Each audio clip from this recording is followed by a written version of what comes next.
Nas últimas décadas, a ciência tem se tornado menos disruptiva.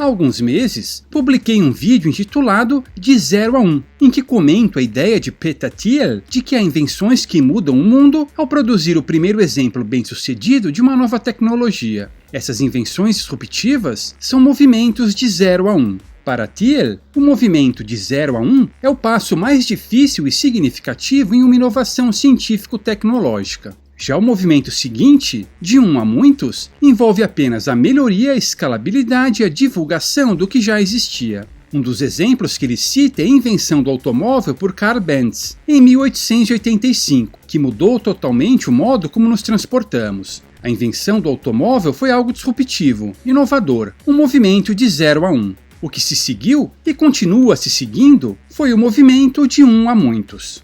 E se nós quantificássemos os movimentos disruptivos ao longo da história? Foi exatamente isso que o matemático Brian Bunch fez. Em 2004, ele publicou um livro intitulado A História da Ciência e da Tecnologia, em que lista as 8.000 invenções científicas e tecnológicas mais importantes na história da humanidade. Agora, e se conseguíssemos determinar o período em que elas foram mais frequentes? Foi o que o físico Jonathan Hubner fez em 2005, baseando-se na lista de Bunch. Hubner mediu o grau de ocorrência desses eventos desde a Idade Média até o comecinho do século XXI. Aí ele publicou um artigo intitulado Uma possível tendência decrescente para a inovação mundial. Segundo esse artigo, o número de inovações per capita atingiu seu pico entre o final do século XIX e o início do século XX. Uma conclusão que pode ser tirada do trabalho de Bunch é que, desde então, a qualidade da ciência vem caindo. Aí o Sr. Bovino Gadoso pode mugir. Isso é um absurdo, negacionista. Vivemos na era da ciência. Nunca houve tanto avanço tecnológico como hoje. É verdade, meu caro ruminante, mas Thiel diria que essas tecnologias são movimentos de 1 a muitos, só melhorias do que já existia. Corroborando essa ideia, os sociólogos Michael Park, Erin Leahy e Russell Funk publicaram neste mês, em janeiro de 2023, na prestigiada revista Nature, um estudo intitulado Artigos científicos e patentes estão se tornando menos disruptivos com o tempo. É um estudo bem detalhado do impacto da ciência nas últimas décadas. Vou comentá-lo aqui, já que é pertinente para esta época em que vivemos.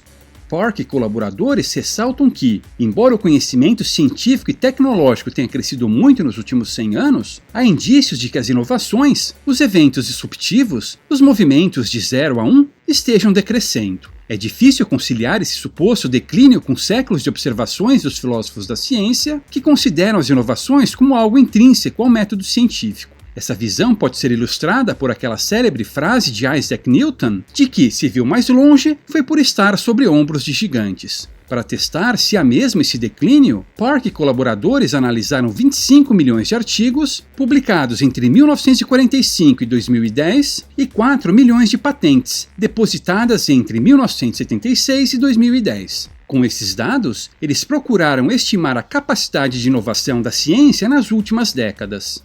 Como fizeram isso? Bom, primeiro criaram um índice de disrupção. Esse índice vai de -1 a +1. Quando o valor é negativo, a patente ou o artigo é consolidador, ou seja, é algo mais de 1 a muitos. Quando é positivo, a patente ou o artigo é inovador, ou seja, é algo mais de 0 a 1. Por exemplo, aquele artigo de Watson e Crick, de 1953, que descreve a estrutura do ADN, foi revolucionário. Não por acaso, o seu valor de acordo com o índice de disrupção foi de 0,62. Certo, tendo calculado esse índice para as patentes e os artigos analisados, Park e seus colegas acompanharam sua variação ao longo do tempo. Olhe para esta figura. Ela mostra a variação do índice para os artigos entre 1945 e 2010. Não importa a área, ciências biológicas, ciências físicas, ciências sociais ou tecnologia. Em todas há uma queda substancial.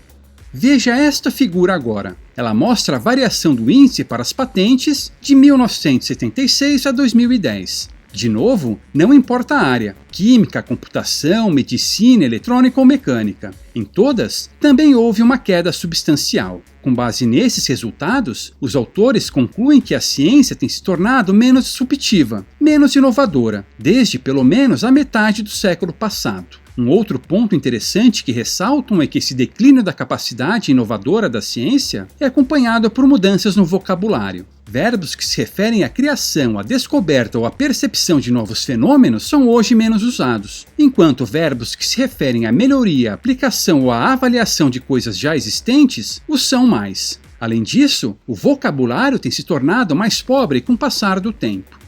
Uma matéria de divulgação, também publicada pela Nature, comenta esse trabalho de Park e colegas, ressaltando o declínio da ciência disruptiva. A matéria ainda chama atenção para o fato de ninguém saber por quê. Quando Park e colegas relacionaram o índice de disrupção a características dos autores, dos artigos e dos periódicos, não encontraram nada que explicasse o declínio. Este parece estar relacionado com algo mais básico, que os autores não puderam determinar. O sociólogo Da-Chun Wang postula que o declínio pode ser devido ao tamanho das equipes. Segundo ele, o número de autores tem, em média, aumentado. Isto é, as equipes têm ficado maiores.